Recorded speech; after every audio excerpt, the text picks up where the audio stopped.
10월 24일 새벽 예배 우리 다 함께 사도신경 하시겠습니다. 전능하사 천지를 만드신 하나님 아버지를 내가 믿사오며 그 외아들 우리 주 예수 그리스도를 믿사오니 이는 성령으로 잉태하사 동정녀 마리아에게 나시고 본디오 빌라도에게 고난을 받으사 십자가에 못 박혀 죽으시고 장사한 지 사흘 만에 죽은 자 가운데서 다시 살아나시며 하늘에 오르사 전능하신 하나님 우편에 앉아 계시다가 저리로서 산자와 죽은 자를 심판하러 오시리라. 성령을 믿사오며 거룩한 공회와 성도가 서로 교통하는 것과 죄를 사하여 주시는 것과 몸이 다시 사는 것과 영원히 사는 것을 믿사옵나이다. 아멘. 찬송가 85장, 우리 다 함께 찬송가 85장 하나님께 찬양 드리겠습니다.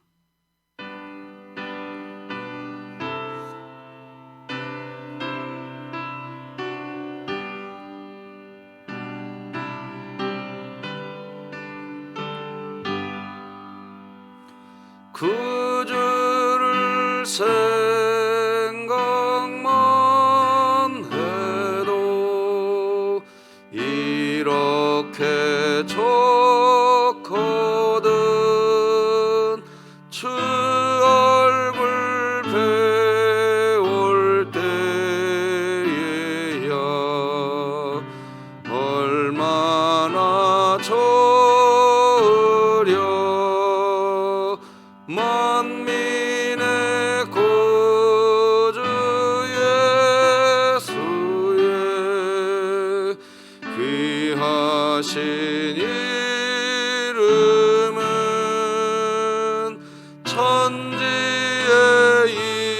있는 이름 중 비할 데 없도다. 참에게 하는 자에게 소망이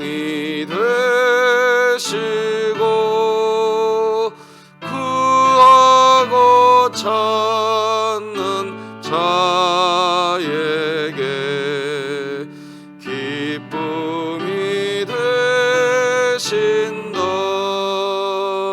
예수의 넓은 사랑을 어찌다 말하랴. 주 사랑받은 사람만 그 사랑 알도다. 사랑의 구주 예수여 내 기쁨 되시고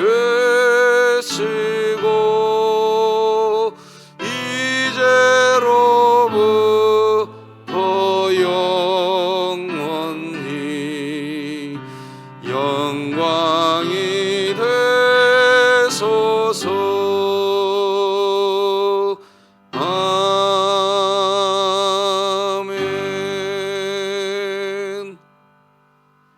우리 진흥교회 주간기도표 10월 24일 월요일 기도 제목 함께 기도하시겠습니다. 교회를 위해 기도드립니다. 진흥교회 성도가 건물이 교회가 아니라 내가 교회이고 우리가 교회임을 기억하며 늘 개인의 믿음 성장과 공동체가 한 마음으로 교회의 부흥을 이루게 하시고 2022년 복음을 전수하는 가정을 세우는 교회가 되며 진흥교회 구역 모임이 작은 천국이 되게 하소서. 이웃을 위해 기도드립니다. 수원 지역에 거주하는 조선가정, 편부 가정에서 자라나는 자녀에 대한 돌봄 서비스가 수원시 및 정부의 복지 혜택을 통해 더 더 원활한 삶을 살아갈 수 있게 하소서. 북한을 위해 기도드립니다. 중국과 북한 접경 지역에서 선교 활동을 하다가 붙잡혀 장기간 억류된 김정욱, 김국기, 최춘길, 김원호, 고현철, 함진우 선교사의 석방을 위해 국제사회가 관심을 갖게 하시고 진흥교회가 입양하여 섬기기 원하는 평안남도 강동군의 하나님의 은혜가 임하게 하소서. 자녀를 위해 기도드립니다. 진흥교회 자녀는 하나님의 주권 아래 반성경적으로 흘러가는 대종문화에 지배받지 않게 하시고 또래 집단 안에서 잘못된 세상 문화를 하나님 말씀으로 변화시켜가는 자녀가 되게 하소서. 국가와 열방을 위해 기도드립니다. 2022년 개정교육과정 시안으로 교과서를 통해 학생들에게 제3의 성을 포함한 성 개념을 심고 낙태를 재생산권이라는 이름으로 정당화하고 동성애자를 사회적 성소수자로 보호해야 한다는 교육부의 잘못된 시도가 무산되며 학생 인권 조례를 부추기는 일을 멈추게 하소서. 선교와 전도를 위해 기도드립니다. 미스바 기도회로 모일 때마다 성령의 도우심 가운데 하나님과의 친밀한 영적 교제를 이루게 하시고 하나님의 임재를 경험하며 다시금 기도의 불이 타오르게 하실 뿐만 아니라 하나님의 선하시고 기뻐하시고 온전하신 뜻이 순종하게 하소서. 이 모든 것 주 예수 그리스도의 이름으로 기도드립니다. 아멘. 오늘 함께 나눌 하나님의 말씀은 구약성경 사무엘하 21장 말씀 되겠습니다. 21장 1절에서 14절까지 사무엘하 21장 사무엘하 21장 1절에서 14절 말씀까지 저와 여러분이 한 절씩 교독하시겠습니다. 하나님의 말씀입니다. 다윗의 시대에 해를 거듭하여 3년 기근이 있으므로 다윗이 여호와 앞에 간구하매 여호와께서 이르시되 이는 사울과 피를 흘린 그의 집으로 말미암음이니 그가 기브온 사람을 죽였음이니라 하시니라. 기브온 사람은 이스라엘 족속이 아니요 그들은 아모리 사람 중에서 남은 자라. 이스라엘 족속들이 전에 그들에게 맹세하였거늘 사울이 이스라엘과 유다 족속을 위하여 열심히 있으므로 그들을 죽이고자 하였더라. 이에 왕이 기브온 사람을 불러 그들에게 물으니라. 다윗이 그들에게 묻되 내가 너희를 위하여 어떻게 하랴? 내가 어떻게 속죄하여야 너희가 여호와의 기업을 위하여 복을 빌겠느냐 하니 기브온 사람이 그에게 대답하되 사울과 그의 집과 우리 사이의 문제는 은 금에 있지 아니하오며 이스라엘 가운데에서 사람을 죽이는 문제도 우리에게 있지 아니하니이다 하니라. 왕이 이르되 너희가 말하는 대로 시행하리라. 그들이 왕께 아뢰되 우리를 학살하였고 또 우리를 멸하여 이스라엘 영토 내에 머물지 못하게 하려고 모해한 사람의 7 사람을 우리에게 내주소서. 여호와께서 택하신 사울의 고을 기브아에서 우리가 그들을 여호와 앞에서 목매어 달겠나이다 하니 왕이 이르되 내가 내주리라 하니라. 그러나 다윗과 사울의 아들 요나단 사이에 서로 여호와를 두고 맹세한 것이 있으므로 왕이 사울의 손자 요나단의 아들 무비보셋은 아끼고 왕이 이에 아야의 딸 리스바에서 난 자 곧 사울의 두 아들 알모니와 무비보셋과 사울의 딸 메라백에서 난 자 곧 무홀랏 사람 바르실레의 아들 아드리엘의 5 아들을 붙잡아 그들을 기브온 사람의 손에 넘기니 기브온 사람이 그들을 산 위에서 여호와 앞에 목매어 달매 그들 7 사람이 동시에 죽으니 죽은 때는 곡식배는 첫날 곧 보리를 베기 시작하는 때더라. 아야의 딸 리스바가 굵은 배를 가져다가 자기를 위하여 바위 위에 펴고 곡식 베기 시작할 때부터 하늘에서 비가 시체에 쏟아지기까지 그 시체의 낮에는 공중의 새가 앉지 못하게 하고 밤에는 들짐승이 범하지 못하게 한지라. 이에 아야의 딸 사울의 첩 리스바가 행한 일이 다윗에게 알려짐에 다윗이 가서 사울의 뼈와 그의 아들 요나단의 뼈를 길르앗 야베스 사람에게 가져가니 이는 전에 블레셋 사람들이 사울을 길보아에서 죽여 블레셋 사람들이 벳산 거리에 매단 것을 그들이 가만히 가져온 것이라. 다윗이 그곳에서 사울의 뼈와 그의 아들 요나단의 뼈를 가지고 올라오매 사람들이 그 달려 죽은 자들의 뼈를 거두어다가 사울과 그의 아들 요나단의 뼈와 함께 베냐민 땅 셀라에서 그의 아버지 기스의 묘에 장사하되 모두 왕의 명령을 따라 행함이니라. 그 후에야 하나님이 그 땅을 위한 기도를 들으시니라. 아멘. 간밤에 잘 주무셨습니까? 오늘 좀 쌀쌀해진다고 합니다. 강건하셨으면 좋겠습니다. 자, 오늘도 같이 한번 외쳐보십시다.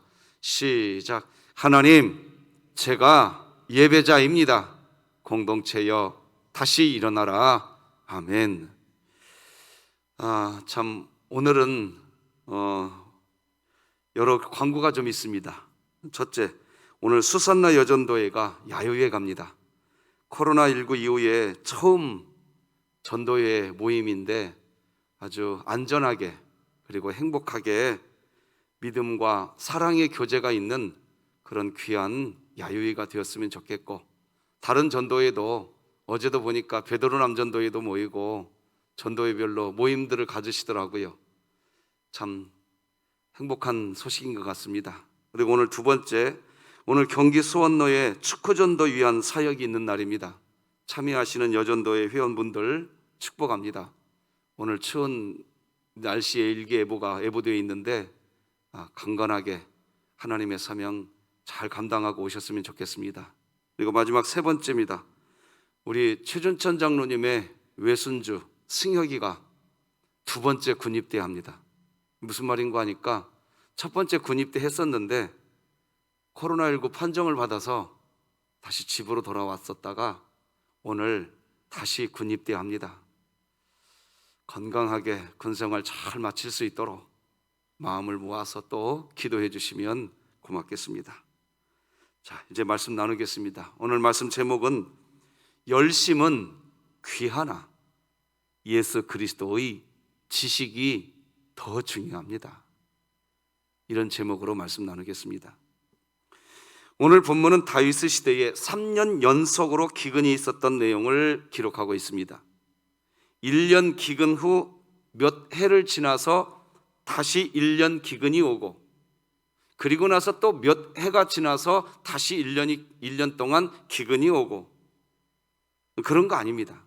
그냥 3년 연속으로 내리 기근이 찾아온 겁니다. 그렇기에 이 기근은 그 피해가 역대급입니다. 막대한 피해가 있었습니다. 다윗은 이런 기근의 때에 인생의 문제를 안고 하나님께 엎드려 버립니다. 납작 엎드려 버립니다. 기도의 자리에서 문제를 풀어보려고 합니다. 그때 하나님께서 도대체 왜 그런 심각한 기근이 이스라엘 땅에 임하게 되었는지를 말해 주십니다. 그게 사무엘하 21장 1절입니다. 다윗의 시대에 해를 거듭하여 3년 기근이 있으므로 다윗이 여호와 앞에 간구하며 여호와께서 이르시되 이는 사울과 피를 흘린 그의 집으로 말미암음이니 그가 기브온 사람을 죽였음이니라 하시니라. 다윗이 만일 하나님 앞에 엎드려 간구하는 기도의 방법을 쓰지 않고 다른 방법으로 이 문제를 해결하고자 하였더라면 시간은 시간대로 지나고 일은 일대로 해결 안 된 채 엉뚱한 자리에서 헤매고 다닐 뻔했는데 다윗이 하나님 앞에 납작 엎드려 버립니다. 거기에서부터 하나님이 알려줍니다. 이 기근의 원인이 무엇인지. 문제의 해결 방법은 여기에 있는 겁니다. 그리스도인들의 문제 해결 방법은 하나님께 엎드리는 겁니다. 이런 문제에 엎드려 버리는 거예요. 저런 문제 엎드리는 거예요. 어떤 문제도 엎드리는 것이 우선되시기를 바랍니다.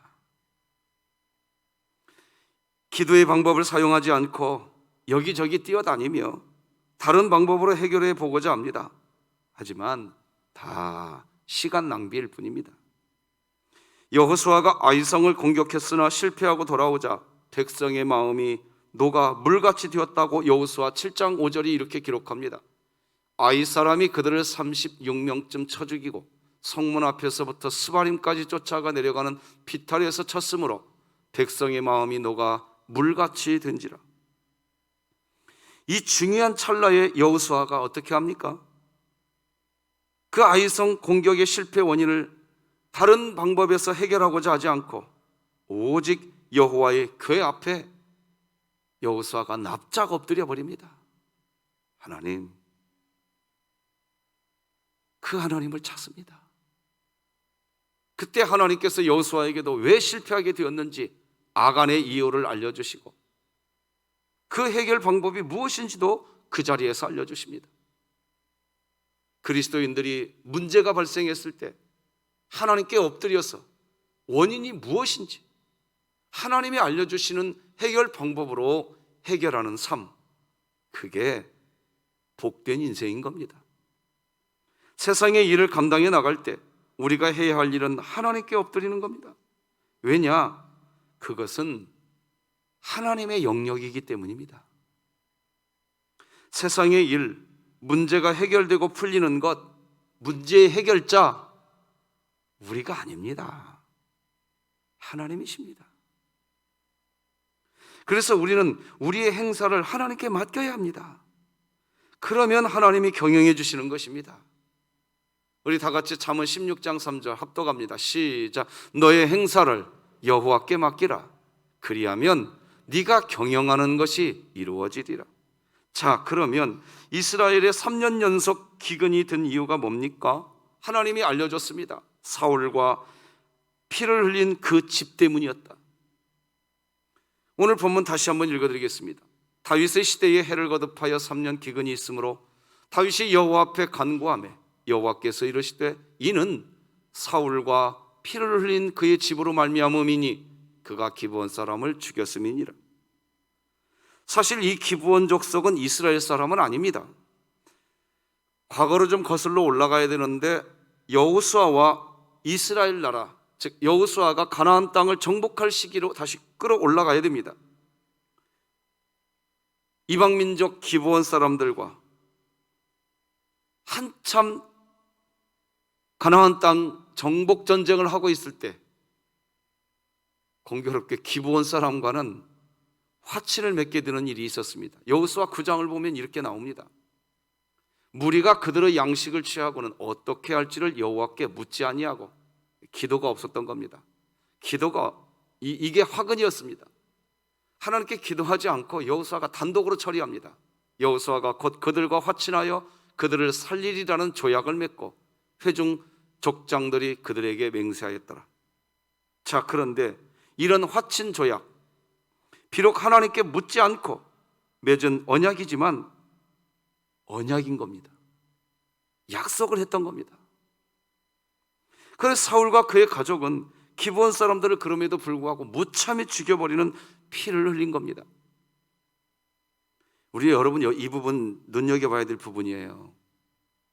쉽게 이렇게 생각할 수 있죠. 이건 이방 민족이니까. 하나님은 약속을 했으면 지키라는 겁니다. 자, 그런데 왜 사울이 기브온 사람들 죽이게 되었을까요? 오늘 본문 2절을 보면 그 이유를 설명하는데 사울이 이스라엘과 유다를 위한 열심 때문이라고 설명합니다. 이 부분이 오늘 중요하게 봐야 될 부분. 우리 같이 한번 2절 다 같이 한번 읽어봅시다. 시작. 기브온 사람은 이스라엘 족속이 아니요 그들은 아모리 사람 중에서 남은 자라. 이스라엘 족속들이 전에 그들에게 맹세하였거늘 사울이 이스라엘과 유다 족속을 위하여 무엇이 있으므로? 그래요. 열심이 있으므로 그들을 죽이고자 하였더라. 이 부분을 눈여겨봐야 된다고요. 열심, 사울의 열심이었습니다. 자, 파란 것이 다시 한번 보시면 사울 자신도 아니었어요. 유다 족속을 위한 열심이었다고요. 열심 때문에 사람을 죽인 겁니다. 사울의 행동 원리는 열심에만 있었고 하나님의 말씀을 행동 원리로 삼는 일을 하지 않았던 겁니다. 우리 그리스도인들은 바로 이 부분에 지혜가 있어야 되는 겁니다. 가정을 위해서 열심을 내고 교회를 위해서 열심을 낸다고 이야기합니다. 하나님을 위해서 열심을 낸다고 이야기합니다. 열심도 중요하지만 우리가 더 중요하게 생각해야 할 것은 서로 사랑하라고 사랑으로 결론 맺은 하나님 말씀이 더 중요한 줄 믿으시길 바랍니다. 이게 매우 중요해요. 우리 진흥교회가 이제 2022년 한 해 동안 계속해서 성경 예배소설을 주일날 강의를 나눴기 때문에 이제는 분명해졌을 겁니다. 뭐가 분명하냐? 여러분, 교회 부흥이 뭡니까? 건물이 커져가는 게 교회 부흥입니까? 아니에요. 그게 교회 부흥 아니에요. 왜? 교회는 건물이 교회가 아니거든요. 뭐가 교회냐? 여러분이 교회고 내가 교회고 이 관계가 교회입니다. 믿으십니까? 그 교회가 부흥한다는 것은 서로 사랑의 관계가 커져간다는 것을 교회 부흥이라고 말하는 겁니다. 이게 교회 부흥이에요. 이제는 분명해져야, 이 지식이 분명해야 돼요. 교회가 뭔지를 모르니까 교회 벽돌 쌓다가 교회가 무너져 버려. 진짜 예배당 벽돌 쌓다가 진짜 교회가 무너진다고요. 이 관계가.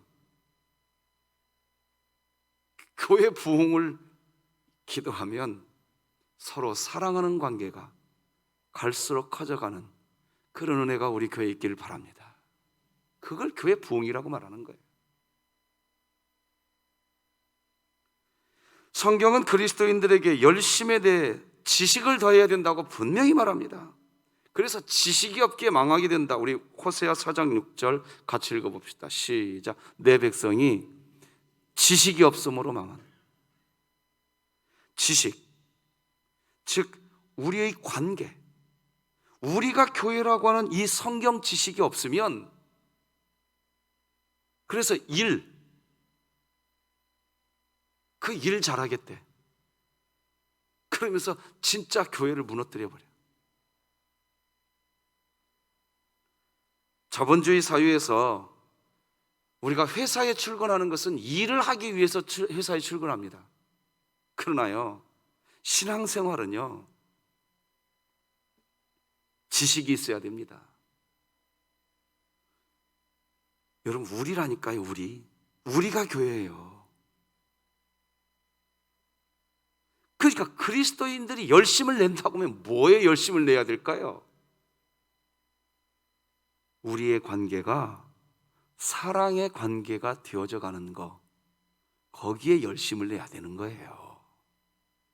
할렐루야.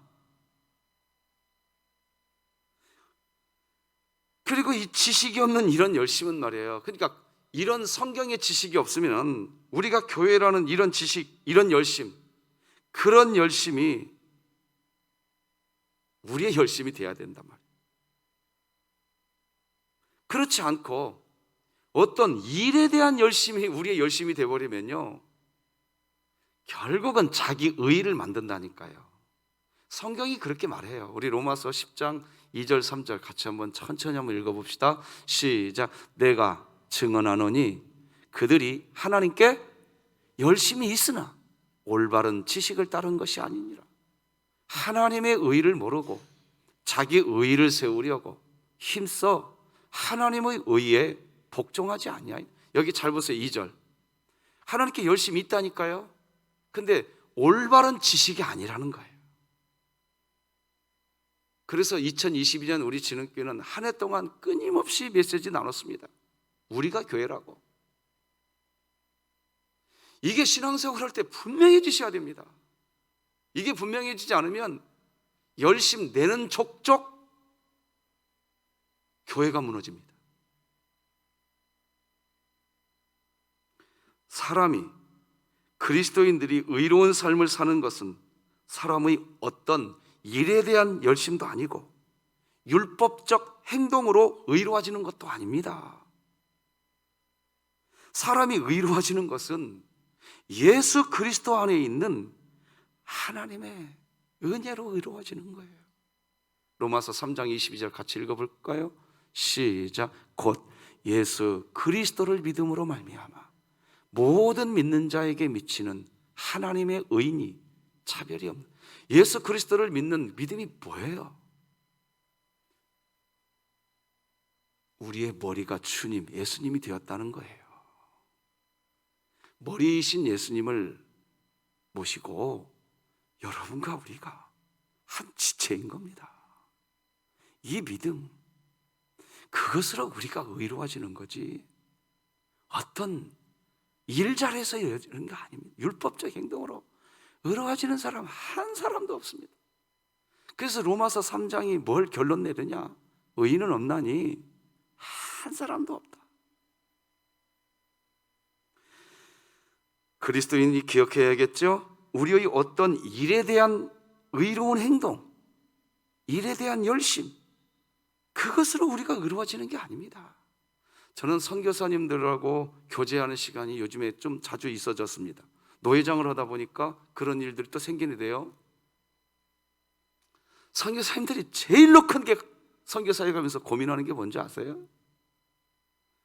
선교사에게 가서 그 일 하려고 했대. 근데 다 번아웃 돼버렸대. 근데 어떤 선교사님들은 거기 가서 그냥 그들과 사랑하는 인간관계를 맺어갔대요. 선교사역이 잘 되는 거예요. 무슨 일을 하려고 했던 선교사역은 너무나 힘들어져 버리고 그들과 동고동락하고 함께 먹고 마시고 함께 어울려주고 그런 선교사역은 다 성공하는 거예요. 이게 뭔 차이일까 이게? 그렇게 그리스도인들이 늘 매일같이 어디에 관심을 두어야 할까요? 우리가 진짜 관심을 두어야 되는 것은 일도 아니에요. 내가 포도나무이신 예수님께 붙어 있는지. 할렐루야. 왜? 이것부터 확인되어야 돼요. 왜? 예수님이 내 머리가 되어야, 예수님이 내 머리가 되어야 내 지체가 보이거든요. 그래서 예수님이 너희 말씀하십니다. 우리 그거 알아야 됩니다. 내가 예수님 안에 붙어 있는지, 내가 주님 안에 있는지. 신앙생활 그렇게 어렵지 않아요. 그거 하나 점검하면 됩니다. 예수님 안에 있어 보시면 감사가 나옵니다. 믿습니까? 여러분 오늘 감사하며 사시기 바랍니다. 예수님 안에 있으면 됩니다. 그게 상황, 조건 이야기 안 한다고요. 예수님 안에 들어가 보세요. 그냥 찬송이 나옵니다. 그래서 주님을 생각하면 찬송이 나오기 시작하고 감사가 나오기 시작해 보세요. 주변에 있는 사람들이 일을 잘했네, 못했네, 나부터 그런 얘기 하고 싶지도 않아. 여러분들이 그렇게 될 거라고요. 내가 감사가 넘쳐 보세요. 주님 안에 있어 보세요. 곁에 있는 지체가 있는 것 자체가 그냥 감사하다니까요. 그걸 신앙생활이라고 얘기하는 거예요. 그래서 우리가 우리 스스로를 점검하는 지혜, 우리 스스로를 점검하는 지식이 있어야 됩니다. 그래서 우리가 갖고 있는 지식이 어떤 지식이어야 되느냐? 지식이 없으면 망한다고 하니까. 우리 잠언 19장 2절도 같이 한번 읽어보십시다. 시작. 지식 없는 소원은 선하지 못하고 발이 급한 사람은 잘못 가느니라. 여러분 파란 글씨로 처리해 드렸어요. 잘 보세요. 지식이 없는 소원이 있어요. 선하지 않습니다. 우리는 지식이 있어야 돼요. 지식 없으면 망해요. 무슨 지식이 있어야 되느냐? 적어도 우리가 교회라는 지식은 있어야 된단 말이에요. 사울이 그게 없었던 겁니다. 화친 조약을 맺었어요. 같은 민족은 아니지만 우리가 당신과 당신이 우리와 함께 살겠습니다. 이 관계. 사울은 이 관계를 깨버리고 무슨 일 잘하겠다고 한 겁니다. 거기에서 이스라엘 나라에 3년 기근이 온 겁니다. 오늘 본문이 말하는 게 그겁니다. 우리는 열심도 좋으나 지식이 있어야 됩니다. 우리 관계가 교회라고 하는 지식이 있어야 됩니다. 그리고 그 지식은 예수 그리스도 복음인 겁니다. 그래서 사도 바울은 빌립보 교회에 편지를 쓰면서 빌립보서 1장 9절에서 이렇게 이야기합니다. 내가 기도하노라. 너희 사랑을 지식과, 여기 지식이 나옵니다. 너희 무엇을 지식과인지 잘 보셔야 돼요. 너희 사랑을 지식과 모든 총명으로 점점 더 풍성하게 하소서. 우리는 지식이 있어야 됩니다. 첫째, 예수님에 대한 지식이 있어야 됩니다. 그래서 예수님을 알되 우리는 힘써서 예수님을 알아야 됩니다. 결국 오늘 본문에서 보여주는 기근 해결 방법은 금과 은도 아니고 기브온 사람도 아니고 무엇도 아닙니다. 오늘 본문 4절 읽어드려 볼게요. 이렇게 나옵니다. 기브온 사람이 그에게 대답하되 사울과 그의 집과 우리 사이의 문제는 은과 금에 있지 않다는 거예요. 이스라엘 가운데서 사람을 죽이는 문제도 우리에게 있지 아니하다. 인생 문제의 해결은 십자가에 달리신 예수님, 예수 그리스도께서 우리의 모든 죄를 대신하여 죽었기에 우리 인생의 문제의 해결자는 예수님이지 은도 아니고 금도 아닌 겁니다.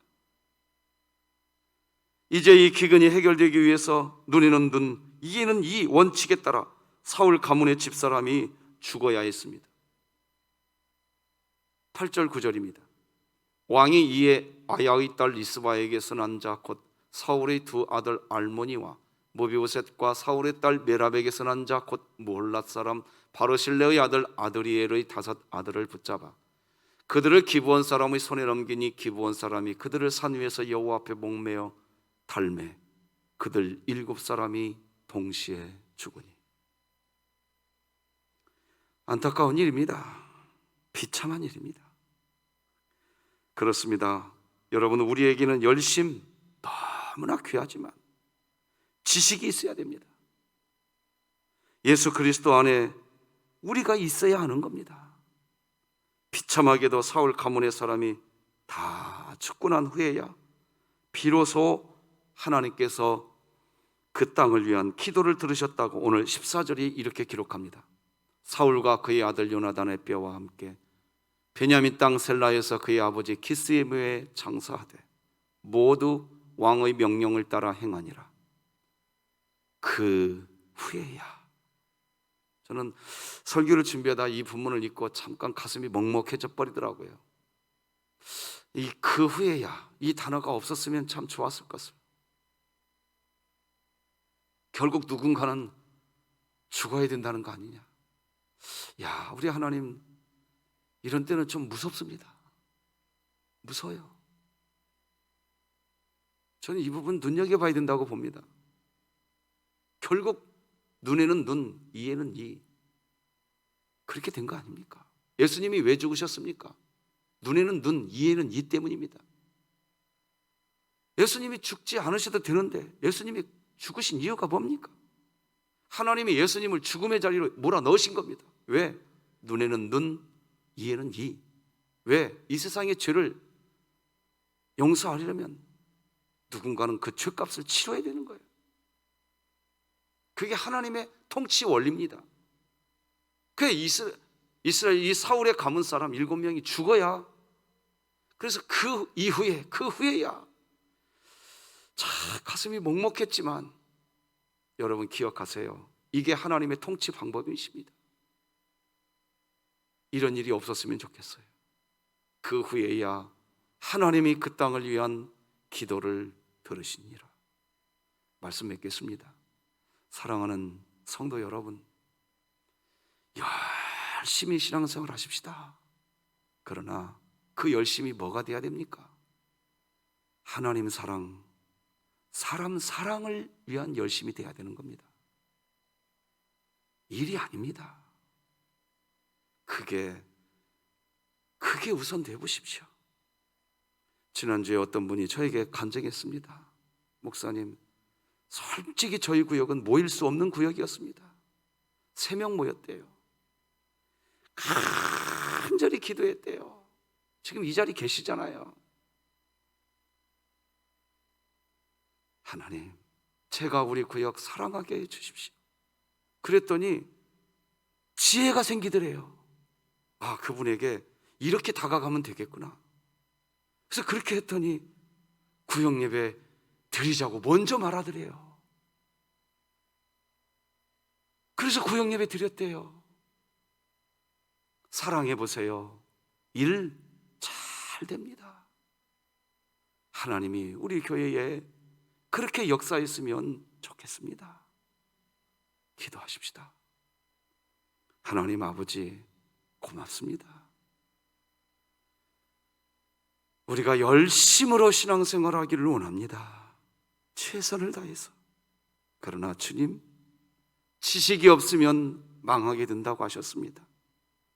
우리가 무엇을 향한 열심을 내고 있는지 하나님, 우리에게 지식을 더하여 주시옵소서. 하나님 앞에서 지식이 선하여 열매가 풍성하게 맺어져가는 우리 진흥교회 되게 하여 주시옵소서. 우리 승혁이 귀한 아들 큰 입대합니다. 마칠 때까지 머리털 하나 상하지 않도록 보호하여 주시옵소서.